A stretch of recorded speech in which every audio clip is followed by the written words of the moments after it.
Tahun ini adalah tahun gesekan dan percikan.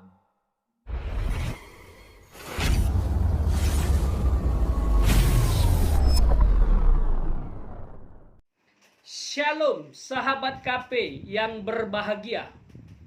Baru saja hambanya Evangelis Daud-Tony memberikan pernyataan terkait dengan prediksi beliau terhadap situasi bangsa kita Indonesia. Dan hal ini start dari bulan Mei sampai akhir tahun. Tentunya di tahun 2022 akan terjadi gesekan dan percikan. Dan ini mengandung makna yang dalam. Kira-kira apa maksud dari pernyataan tersebut? Kita akan dengarkan langsung cuplikannya supaya tidak gagal paham. Ini dia. Boleh saya bertanya Pak Daud, di bulan Mei ini ada pesan-pesan Tuhan Pak Daud memasuki bulan Mei? Jadi ini bulan Mei ini, Thomas ya, ini kan kita April, ini mau Mei. Nah, sampai akhir tahun ini tenang aja, sekalipun ada pergolaan atau percikan-percikan, tenang aja, Tuhan pasti jaga dan mengawal Indonesia. Jadi sekalipun ada gelombang demo atau gelombang tekanan apapun atas bangsa Indonesia, ini akan aman, Thomas. Saat ini kan setelah corona ini kan masuk ke resesi ekonomi, Thomas. Ya. Jadi dalam resesi ekonomi seperti ini, kalangan atas itu stay aman. Karena sudah ada namanya cadangan dan ada namanya pengamanan safety-nya. Nah, menengah ke bawah ini yang berat, Thomas. Nah, kalau yang menengah ke bawah ini, apa yang harus dilakukan? Sebisa mungkin hindari utang bank. Jangan terpancing kredit, Thomas. Dan kita semua, kalau yang menengah ke bawah, usahakan hidup apa adanya, Thomas. Dan betul Pak Daud. Jangan terlalu banyak keinginan, Thomas. Kalau pada waktu krisis ekonomi, yang tidak terpengaruh itu adalah mereka yang tinggal di desa-desa, Thomas. Karena apa? Tidak ada mal dan ruko, tidak ada mal dan tidak ada minimarket. Artinya keinginannya tidak terlalu banyak itu, Thomas. Jadi untuk menghadapi ini ya, sikap itu gimana? Ya tenang, Thomas. Percaya Tuhan pasti pelihara dan jaga kita, Thomas. Tiga Pak Daud masih malaikat maut. Ya ini bukan malaikat maut sekarang ini. Ini malaikat menjaga Indonesia gitu. Wih. Haleluya. Ini analisa pribadi saya, bukan suara Tuhan, bukan ya. Ya. Bukan suara Tuhan, analisa pribadi ya, pendapat pribadi. Ya. Tahun ini adalah tahun gesekan dan percikan. Nah, tahun depan itu adalah tahun politik dan tahun di mana ekonomi bergejolak, Thomas. Karena mulai ngangkat gitu loh, Thomas. Ada tahun politik dan ekonomi bergejolak juga, mau ngangkat, Thomas. Jadi kalau seperti hal ini yang kita hadapi harus apa? Ya kita harus belajar jangan terlalu banyak keinginan. Gimana, Thomas? Keinginan. Betul. Ingin punya tas Hermes, ingin punya Louis Vuitton, ingin punya jam Rolex, sampai ngolek-ngolek, Thomas. Nah, kalau saya sih asal di rumah ada wedang sama kopi sama nasi sama tales singkong udah cukup. Ada bayam hidup, Thomas. Sahabat KP, pembahasan kita kali ini berkaitan dengan video sebelumnya. Jadi Tuhan suruh kita berdoa di tahun ini supaya Tuhan menolong, memberkati dalam keadaan sulit, dalam situasi kesusahan. Nah, pada kesempatan ini kita akan ulas, kita akan bahas ya, apa maksud dari pernyataan beliau. Kenapa bisa ada gesekan dan percikan? Sahabat pasti sudah bisa menebak ya.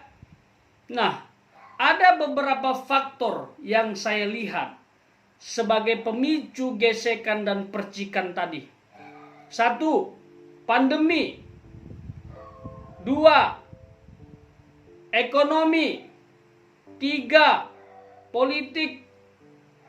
4. Perang. 5. Agama. Nah, kita akan bahas secara praktis satu persatu. Pandemi. Bersyukur saat ini sudah mulai menurun. Tetapi di luar negeri masih ada mutasi varian baru ditemukan. Artinya belum berakhir 100%. Kita berdoa supaya tidak ada gelombang berikutnya. Tapi ini menjadi antisipasi supaya tidak terjadi seperti sebelum-sebelumnya. Dan yang kedua, ekonomi. Inflasi sudah terasa sekali, barang-barang sudah naik, dan itu membuat masyarakat mulai terjadi gesekan ya, demo di mana-mana ya. Bersyukur baru-baru ini Bapak Presiden Joko Widodo memberantas mafia minyak goreng. Bahkan beliau tegaskan dilarang ekspor ya. Ekspor tidak boleh kecuali sudah terpenuhi minyak goreng di bangsa kita, baru boleh ekspor. Ekonomi ini pemicu terjadinya gesekan dan percikan yang lebih besar. Dan yang ketiga tadi, politik. Politik ini pun sulit ditebak. Ya, selalu ada upaya untuk menjatuhkan pemimpin. Selalu ada upaya untuk menyuarakan ganti presiden.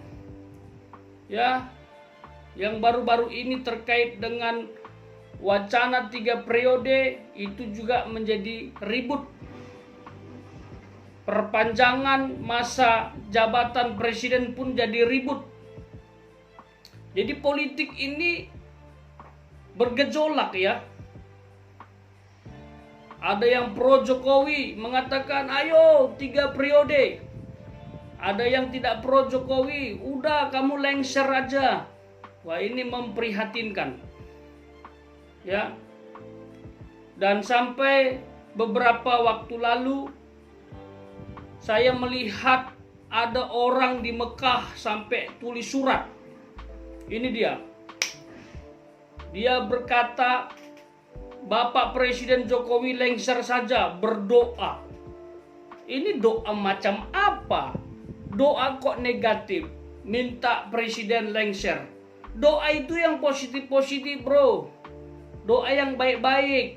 Supaya orang diberkati, dipulihkan, ya diubah karakternya, diberikan kebijaksanaan dan lain-lain. Intinya positif, bukan negatif.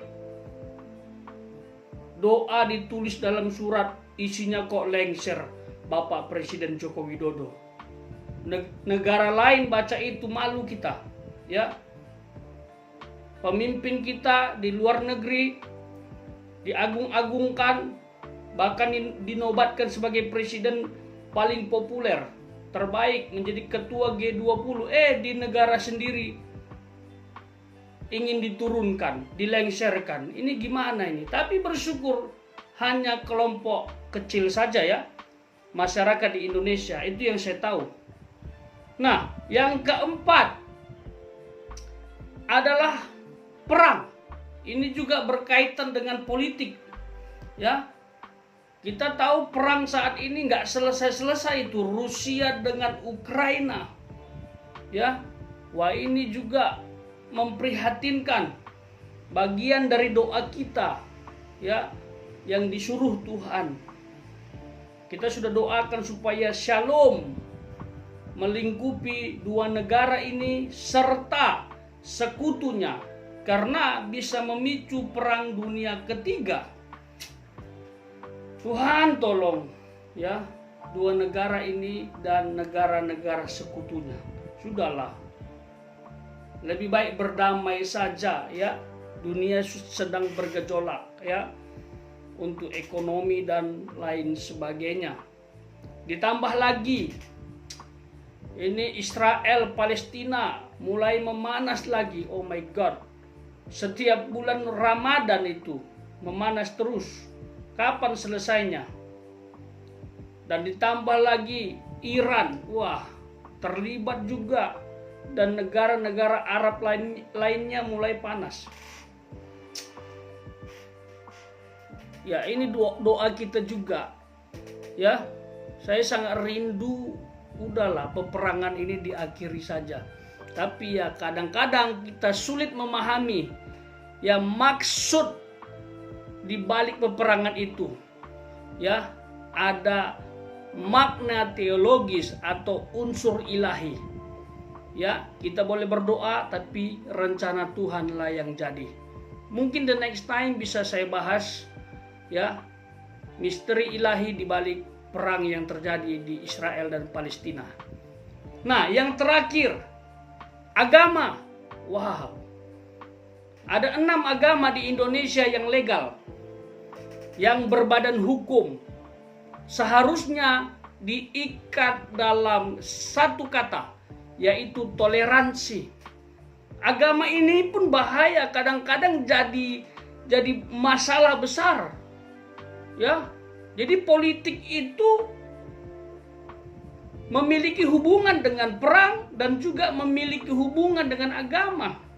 Seharusnya agama dipisahkan dengan politik. Ya, termasuk perang. Agama ya agama, karena tujuan agama membuat orang menjadi baik dan tujuannya dekat kepada Tuhan. Tapi kok agama membuat orang menyakiti sesamanya? Wah, ini masalah besar. Ya, jadi saran saya kepada kita semua, mari jaga terus toleransi. Ya, umat beragama di bangsa kita. Karena ini dasar sekali ya, makanya ada Bhinneka Tunggal Ika. Ya, untuk mengikat keberagaman ini, jangan mau dihasut. Ya, jangan mau dihasut. Gara-gara agama kita terpecah, gara-gara agama kita saling menyakiti, bahkan sampai saling membunuh. Wah, itu parah. Ya, jadi ini faktor yang saya analisa ada 5 dan bahkan lebih. Ya, yaitu pandemi, ekonomi, politik, perang, dan agama memicu gesekan dan percikan yang lebih besar. Jadi pesan hambanya yang baru saja kita dengar ya, untuk menghadapi situasi ini ya, jangan foya-foya. Harus hidup sederhana. Ya, sederhana itu menikmati berkat Tuhan, bukan berarti kita harus susah, menderita. Tidak. Sederhana itu bisa menikmati berkat Tuhan, makan enak, tidur nyenyak, dan membangun hubungan harmonis dengan keluarga kita. Ya, itu dia sederhana, tidak mewah dan lain sebagainya. Karena ini masa-masa yang penuh dengan pergumulan ekonomi. Ya, secara khusus tadi hambanya ingatkan yang menengah dan menengah ke bawah. Ya, kalau menengah ke atas ekonominya sudah kuat ya lain cerita. Tapi itu pun bagi saudara yang punya uang banyak, berkat banyak, bantu juga mereka yang kesusahan. Ya.